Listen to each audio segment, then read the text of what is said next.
Hello मित्रों, नमः संस्कृताय। मैं अंजलि त्रिपाठी आप सभी का अपने यूट्यूब चैनल पे हार्दिक स्वागत व अभिनंदन करती हूँ। मित्रों, कादम्बरी जो बाणभट्ट द्वारा विरचित है उसका शुक्लाशुपदेश भाग हमें पढ़ना है, जो टीजीटी, पीजीटी और जीआईसी में है। तो इसके कुछ महत्वपूर्ण प्रश्न हैं जिनका हम अध्ययन करेंगे। तो पहला प्रश्न है हमारा, बाण की गद्य शैली कैसी है? बाणभट्ट की गद्य शैली कैसी है? पंचाली है। ऑप्शन डी हमारा राइट आंसर हो जाएगा, पंचाली रीति है। बाणभट्ट के पिता का नाम है, बाणभट्ट के पिता का नाम कुबेर है, वत्स है, चित्रभानु है या फिर अर्थपति है? तो दूसरे का राइट आंसर हो जाता है हमारा चित्रभानु है। बाणभट्ट के पुत्र का नाम क्या है? बाणभट्ट के पुत्र का नाम भूषण भट्ट है। ऑप्शन सी हमारा राइट आंसर हो जाता है। बाणभट्ट किस गोत्र में उत्पन्न हुए हैं? चौथे प्रश्न में पूछा जा रहा है मित्रों, बाणभट्ट किस गोत्र में उत्पन्न हुए हैं? वत्स गोत्र, भृगु गोत्र, काश्यप गोत्र या फिर गौतम गोत्र? तो ऑप्शन ए हमारा राइट आंसर हो जाता है, वत्स गोत्र में उत्पन्न हुए हैं। बाणभट्ट का निवास स्थान है, बाणभट्ट का निवास स्थान सोन नदी के तट पर पृथ्वीकूट ग्राम में बताया गया है। ऑप्शन डी हमारा राइट आंसर बनता है। नेक्स्ट प्रश्न की तरफ चलते हैं। शुकनास के अनुसार शास्त्र जल प्रक्षालित बुद्धि भी जब कालुष्य को प्राप्त होती है तो कब होती है? वृद्धावस्था में होती है, यौनारंभ में होती है, बाल्यावस्था में होती है या फिर इनमें से कोई नहीं? तो हमारा बी ऑप्शन राइट आंसर हो जाता है। तारापीठ का पुत्र कौन है? सुकनास, वैशंपायन, चंद्रापीठ या फिर पुंडरीक? तो तारापीठ का पुत्र जो है वो चंद्रापीठ है। नेक्स्ट प्रश्न की तरफ बढ़ते हैं। वैशंपायन किसका पुत्र है? वैशंपायन किसका पुत्र है? वैशंपायन किसका पुत्र है? तारापीठ का, चंद्रापीठ का या फिर शुकनाश का या पुंडरीक का? तो वैशंपायन शुकनाश का पुत्र है। तारापीठ का मंत्री कौन है? तारापीठ का मंत्री शुकनाश है। चंद्रापीठ किससे प्यार है? चंद्रापीठ को किससे प्यार है? महाश्वेता से, चांडाल कन्या से, कादम्बरी से या फिर पत्रलेखा से? तो चंद्रापीठ को कादम्बरी से प्यार है। चंद्रापीठ की माता का नाम है, चंद्रापीठ की माता का नाम रानी विलासवती नाम है। पुंडरीक के पिता का नाम क्या है? पुंडरीक के पिता का नाम श्वेतकेतु माना गया है, श्वेतकेतु है। महाश्वेता का आश्रम कहाँ पर स्थित है? महाश्वेता का आश्रम अछोत सरोवर में स्थित है। ऑप्शन ए हमारा राइट आंसर हो जाता है। कादम्बरी किसकी पुत्री थी? शूद्रक की, श्वेतकेतु की, शुकनास की या फिर गंधर्वराज चित्ररथ की? तो गंधर्वराज चित्ररथ की पुत्री है कादम्बरी। कादम्बरी की माता का क्या नाम था? कादम्बरी की माता का नाम मदिरा है। कादम्बरी की माता का नाम मदिरा है। ऑप्शन डी हमारा राइट आंसर हो जाता है। कादम्बरी कथा का उत्तर भाग किसकी रचना है? तो ये ऑप्शन सी हमारा राइट आंसर हो जाता है, पुलिंद या भूषण भट्ट की रचना मानी गई है। तारापीठ की राजधानी है, 17वें प्रश्न में पूछा जा रहा है मित्रों। तारापीठ की राजधानी है उज्जैनी, विदिशा, कश्मीर या फिर मालवा प्रदेश? तो ऑप्शन डी हमारा राइट आंसर हो जाता है, उज्जैनी। कादम्बरी कथा का मुख्य रस क्या है? कादम्बरी कथा का मुख्य रस अद्भुत रस है, वीर रस है या फिर करुण रस या फिर श्रृंगार रस? तो ऑप्शन डी हमारा राइट आंसर हो जाता है, श्रृंगार रस। कादम्बरी कथा का प्रधान नायक कौन है? कादम्बरी कथा का प्रधान नायक चंद्रापीठ है। ऑप्शन ये राइट आंसर हो जाता है हमारा। अगले चला में मित्रों, बाणभट्टस्य मातु नाम अस्ति, बाणभट्टस्य मातु नाम अस्ति, बाणभट्टस्य मातु नाम राजदेवी अस्ति? ऑप्शन बी हमारा राइट आंसर हो जाता है। शूद्रक पूर्व जन्म में क्या था? शूद्रक पूर्व जन्म में चंद्रापीठ था। ऑप्शन सी राइट आंसर होता है। बाणभट्ट की कादम्बरी क्या है? बाणभट्ट की कादम्बरी क्या है? तो बाणभट्ट की जो कादम्बरी है वो कथा है, कथा के अंतर्गत आती है। तो ऑप्शन ए हमारा राइट आंसर हो जाता है। कादम्बरी की कथा मुख के प्रारंभ में किस राजा का वर्णन हुआ है? तो राजा शूद्रक का वर्णन हुआ है। ऑप्शन सी हमारा राइट आंसर हो जाता है। युवा चंद्रापीठ को सारगर्भित उपदेश किसने दिया? युवा चंद्रापीठ को सारगर्भित उपदेश देने वाला कौन है? तो ये तारापीठ का अमात्य मंत्री जो सुकनास है वही उपदेश देता है। न परिचयम रक्षति न विजन्मिचिते न रूपमाम लोकते न कुलक्रम अनुवर्तते, ये पंक्ति कादम्बरी के किस प्रसंग में आई है? ऑप्शन सी हमारा राइट आंसर हो जाता है, लक्ष्मी की निंदा के लिए आई है। लक्ष्मी की निंदा के लिए आई है। जो सुकनास चंद्रापीठ को बताते रहते हैं लक्ष्मी किस तरह की है, उसके साथ कैसा रहना चाहिए, लक्ष्मी के मिलने के बाद लोगों का व्यवहार किस तरह हो जाता है, अनेकों प्रकार की बातों को बताया गया है। यह सारा काव्य जगत किस कवि का उच्छिष्ट माना जाता है? तो यह सारा जो काव्य जगत है वो बाणभट्ट की उच्छिष्ट माना जाता है। भवादृशा एवं भवंती भाजनानुमदे उपदेशानाम, यहाँ भावदृशा पद से किसका बोध होता है? तो यहाँ बोध हो रहा है चंद्रापीठ का। करेणा पद का क्या अर्थ है? करेणा पद का अर्थ होता है गजा। ऑप्शन ए हमारा राइट आंसर हो जाता है। नेक्स्ट प्रश्न की तरफ बढ़ते हैं मित्रों। पुरुषों के लिए समग्र मलों को धोने में समर्थ बिना जल का स्नान क्या माना गया है? जो सबसे अच्छा जल है वह है गुरु का उपदेश। मल भी धुल जाते हैं और जल भी नहीं लगता है। ऑप्शन बी हमारा राइट आंसर हो जाता है। रजनीकर गव्यस्त में गव्यस्त पद का क्या अर्थ है? तो गव्यस्त पद का अर्थ है किरणें। ऑप्शन बी राइट आंसर हो जाता है। हारित पुत्र था। हारित किसका पुत्र था? हारित महर्षि जाबाली का पुत्र है। सामने वृक्ष का वर्णन किस ग्रंथ में आया है? सामने वृक्ष का वर्णन कादम्बरी की कथा मुख में आया हुआ है। ऑप्शन बी राइट आंसर हो जाएगा। अति गहनम तमो यौवन प्रभुम ऐसा सुक्ति कुत उद्घृता अस्ति। ऐसा सुक्ति कुता उद्घृता अस्ति। ऑप्शन बी हमारा राइट आंसर हो जाता है। कादम्बरी शुकनाशोपदेश से उद्घृत है। चंद्रापीठ के चरित्र की विशेषताएं नहीं है।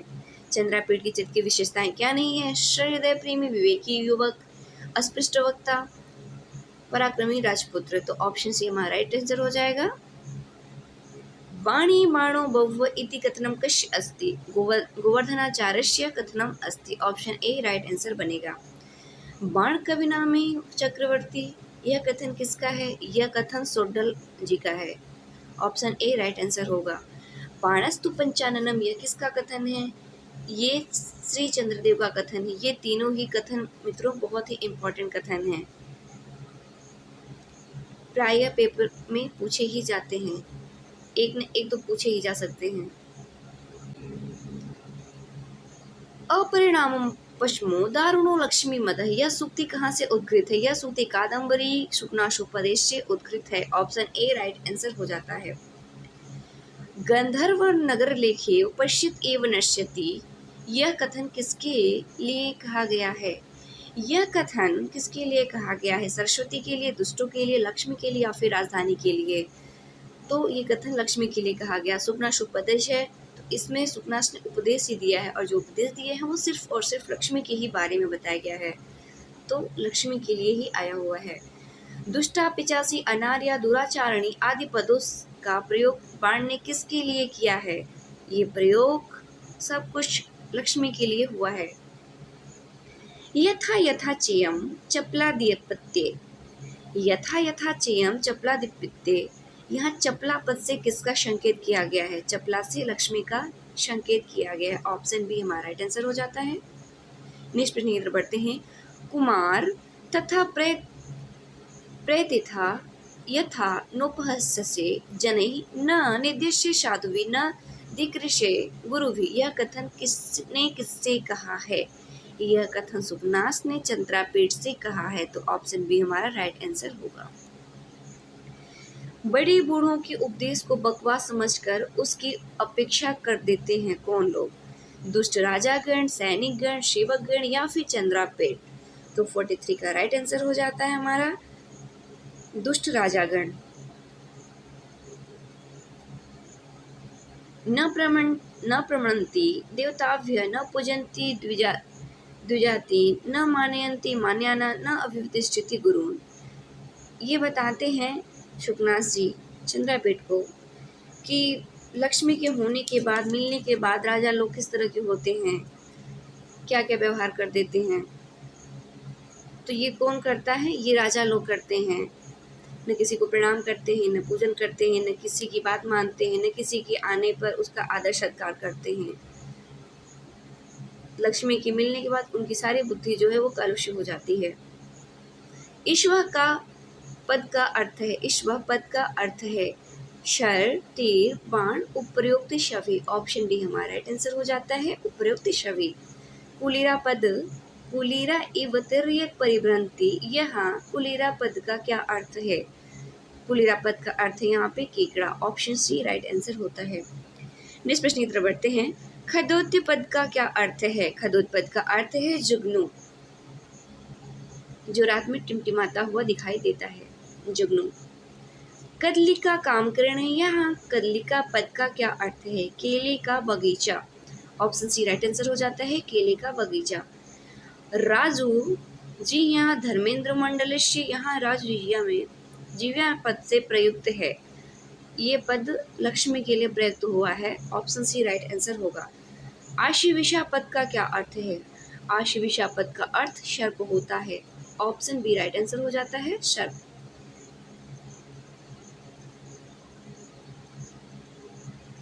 भीम की राक्षसी पर मोहित हुए थे।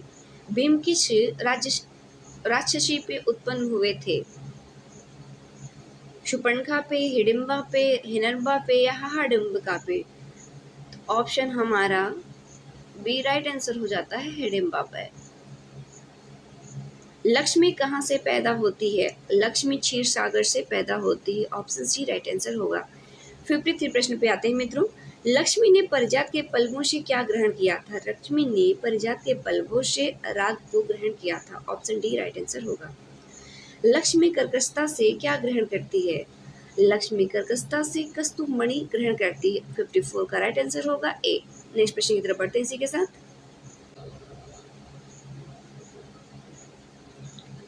पुरुषों में स्थित समस्त दोषों को गुण रूप में परिगणित कर देते हैं। गुरु उपदेश, लक्ष्मी की प्राप्ति, राज्य प्राप्ति या बुद्धि वैभव। तो ये जो दोषों को गुण रूप में परिगणित कर देते हैं, गिन देते हैं, ये होते हैं गुरु के उपदेश। बड़े बड़ों के बुद्धियों का आकलन कर देते हैं। सुकनास अनर्थ परंपरा की कड़ी में किसे नहीं मानते हैं? सत्य संपन्नता को। ऑप्शन डी राइट आंसर होगा। इसीलिए एक गुरु का होना अपने जीवन में बहुत ही जरूरी है, जो हमें अच्छी बातें, अच्छे मार्ग, अच्छी चीजें, सबके अच्छे अच्छे वर्णन करे और हमें अच्छे से नीति का मार्ग बतलाएं। विदित व्यतीत वैश्य अधीत सर्वशास्त्रस्य ने नालप्यम प्लुदिष्ट व्यमस्ति, यहाँ अधीतत सर्वशास्त्रस्य पद के लिए प्रयुक्त है। सुकनास, चंद्रापेड़, वैशंपायन या फिर शुक। ऑप्शन बी राइट आंसर हो जाएगा, चंद्रापेड़। निम्नना पद का क्या अर्थ है? नदी। ऑप्शन ए राइट आंसर हो जाएगा, नदी। अमृषोदरापि कटु विपाका कौन है? लक्ष्मी है, लक्ष्मी। महाकवि मयूरभट्ट की बहन से विवाह होता है। महाकवि मयूरभट्ट की बहन से किसका विवाह होता है? बाणभट्ट जी का विवाह होता है। ऑप्शन ए राइट आंसर हो जाएगा। परस्पर विरुद्ध चंद्र जालमेव दर्शयन्ते प्रकटे जगति निजम चरितम। इस पंक्ति में किसका वर्णन किया गया है? इस पंक्ति में भी लक्ष्मी का ही वर्णन किया हुआ है। ऑप्शन बी हमारा राइट आंसर हो जाएगा। उपशामम में लकार है, उपशामम में लकार है। लिट, लुट, लिट या फिर लंग। ऑप्शन सी राइट आंसर हो जाएगा, लिट। दातारम पद में प्रकृति प्रत्यय है। दातारम पद में प्रकृति प्रत्यय है। दात ऋच द्वितीय एक वचन। ऑप्शन सी राइट आंसर हो जाएगा हमारा। वार शब्द का तृतीय एक वचन में रूप क्या बनेगा? वारी शब्द का तृतीय एक वचन में वारणा रूप बनेगा। ऑप्शन बी राइट आंसर होगा। अवधार्यंत में प्रत्यय है, अवधार्यंत में सत्य प्रत्यय है। ऑप्शन सी राइट आंसर है। नेक्स्ट प्रश्न की तरफ बढ़ते हैं। ग्रह रिव ग्रहन्ते, मंत्रे रिवावेश्यन्ते, पिशाच रिव ग्रह्यन्ते इत्यादि स्थलों में अलंकार है। इत्यादि स्थलों में उत्प्रेक्षा अलंकार है। ऑप्शन बी राइट आंसर हो गया। पुरुषोत्तम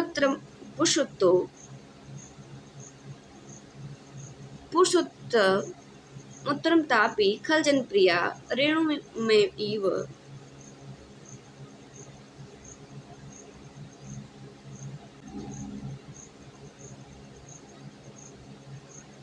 रेणु में एव स्वच्छ स्वक्षमपि कलुषकरोति। इन पंक्तियों में अलंकार है, इन पंक्तियों में विरोधाभास अलंकार है। ऑप्शन ए राइट आंसर हो जाएगा। विग्रह वत्यप्य प्रत्यक्ष दर्शना, इस पद में संधि है, इस पद में संधि है।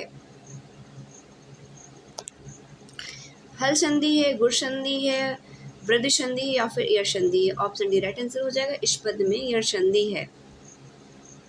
अपरिणामोपशम का संधि विच्छेद क्या होगा?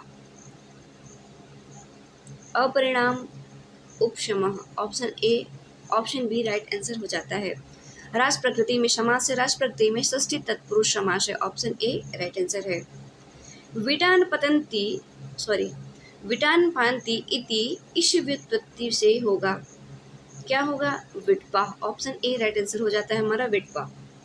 सुकनाशोपदेश में मुख्य प्रतिपाद्य विषय क्या है?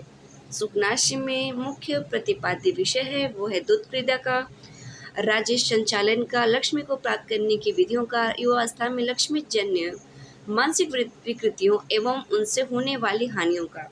बताते हैं कि युवावस्था में जब लक्ष्मी की प्राप्ति हो जाती है तो इंसान की मस्तिष्क कैसी रहती हैं, उनसे हानियाँ क्या होती हैं, इसीलिए वह संभल कर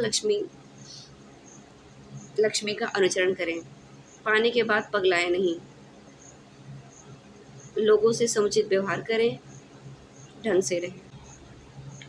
कादम्बरी का नामकरण हुआ है, कादम्बरी का नामकरण नायिका के आधार पर हुआ है। कादम्बरी का नामकरण नायिका के आधार पर हुआ है। चंद्रापीठ एक जन्म का नाम था, चंद्रापीठ के एक जन्म का क्या नाम था? चंद्रापीठ के एक जन्म का नाम शूद्रक था। ऑप्शन डी राइट आंसर होगा। लक्ष्मी पापी समझकर किसके पास तक नहीं जाती है? विनयशील के पास नहीं जाती है। ऑप्शन सी राइट आंसर हो जाता है।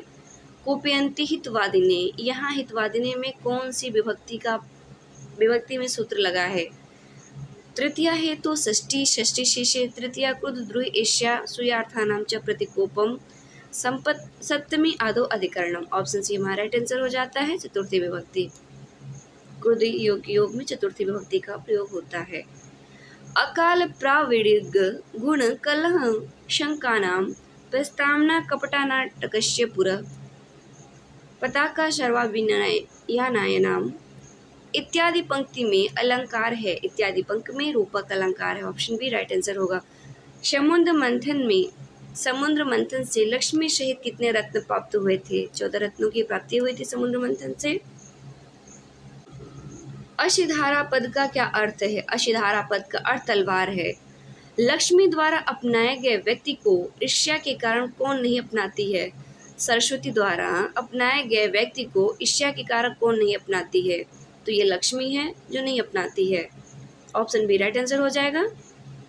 अकाला चासो प्राविट्य इति, अकाल प्राविट्य यहाँ पर समास होगा, अकाल प्राविट्य में समास होगा। नगेश तत्पुरुष समास, अव्यय समास, कर्मधारय समास, बहुब्रीहि समास। ऑप्शन बी हमारा राइट आंसर हो जाता है, कर्मधारय समास।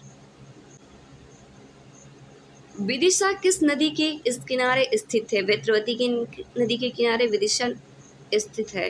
चंडाल कन्या किसके समीप आई? चंडाल कन्या शूद्रक के समीप आती है। ऑप्शन डी राइट आंसर हो जाता है। त्रिभुवन प्रशोभूमि विस्तरणा विशेषता किसके लिए प्रयुक्त हुआ? यह विदिशा के लिए विशेषण प्रयुक्त हुआ है। वैशंपायन के प्रेमिका है, वैशंपायन के प्रेमिका महाश्वेता है। कादम्बरी में वर्णन नहीं है, कादम्बरी में देवदारू का वर्णन नहीं है। ऑप्शन डी हमारा राइट आंसर हो जाता है, देवदारू का वर्णन नहीं है। वैशंपायन पूर्व जन्म में क्या था? वैशंपायन पूर्व जन्म में पुंडरीक था। तुरंग बाण किसकी उपाधि है? तुरंग बाण बाणभट्ट की उपाधि है। ऑप्शन ए राइट आंसर होता है हमारा। आधुनिक बाण के रूप में जाना जाता है, आधुनिक बाण के रूप में सुगंध को जाना जाता है, बाण को जाना जाता है, अंबिका दत्त व्यास को जाना जाता है या फिर दंडी को जाना जाता है। तो ऑप्शन सी हमारा राइट आंसर हो जाता है, अंबिका दत्त व्यास को जाना जाता है। बाणभट्ट के भाई थे, बाणभट्ट के भाई थे दो। संपत्ति रूपी तिमिर में होने वाला अंधपन कष्ट कर होता है, किसने कहा? तो ये और कोई नहीं, ये सुकनास ही कहते हैं कि संपत्ति रूपी तिमिर में होने वाला अंधापन कष्टकर होता है। 91 का राइट आंसर हो गया डी। नेक्स्ट प्रश्न है मित्रों, अहंकार से उत्पन्न उष्णता शीतल औषधियों से भी शांत नहीं होती है, यह कथन किसने कहा है? यह कथन सुकनाथ ने चंद्रापीठ से कहा है। ऑप्शन ए हमारा राइट आंसर हो जाता है। त्रयीमयाय त्रिगुणात्मने नमः इस सूक्ति वाक्य में नमः के योग में कौन सी विभक्ति का प्रयोग हुआ है? तो ये हमारा मंगलाचरण है कादम्बरी का, जिसमें नमः के योग में चतुर्थी विभक्ति का प्रयोग हुआ है। राज्याभिषेक के समय में किसकी आवश्यकता होती है? सेना के, विश्राम के, धन की या फिर उपदेश की? मोस्ट इम्पॉर्टेंट, उपदेश की आवश्यकता होती है। कादम्बरी में वर्णित इंद्रायुध है। कादम्बरी में वर्णित इंद्रायुध जो है वो एक घोड़ा है। कादम्बरी विभक्त है एक भाग में, 3 भाग में, 2 भाग में या फिर 4 भागों में? कादम्बरी 2 भागों में विभक्त है। कादम्बरी की कथा का अंत होता है, कादम्बरी कथा का अंत होता है चंद्रापीठ कादम्बरी के मिलन से खत्म हो जाता है। कामपीड़ा में दिवंगत हो गया था। कामपीड़ा से दिवंगत कौन हुआ था? तारापीठ, वैशंपायन, पुंडरीक या फिर द्वैपायन? तो ऑप्शन सी राइट आंसर हो जाता है, पुंडरीक दिवंगत हो गया था। चंद्रापीठ पिता के बुलाने पर आता है। चंद्रापीठ पिता के बुलाने पे उज्जैनी जात में आता है। ऑप्शन ए हमारा राइट आंसर हो जाता है। आज का 100वां और आखिरी प्रश्न हमारा है मित्रों, चंद्रापीठ का राज्याभिषेक करने की इच्छा किसे हुई? तो तारापीठ की हुई, और राज्याभिषेक में जो उपदेश दिए हैं वो शुकनाथ जी दिए हैं। तो ये आज का आखिरी प्रश्न है। आशा है कि आपको प्रश्न अच्छे लगेंगे और आप इसका अध्ययन करेंगे, वीडियो को बराबर देखते रहेंगे, मित्रों तक शेयर करेंगे, चैनल को सब्सक्राइब करेंगे, लाइक करेंगे। इसी के साथ धन्यवाद मित्रों। नमः संस्कृताय।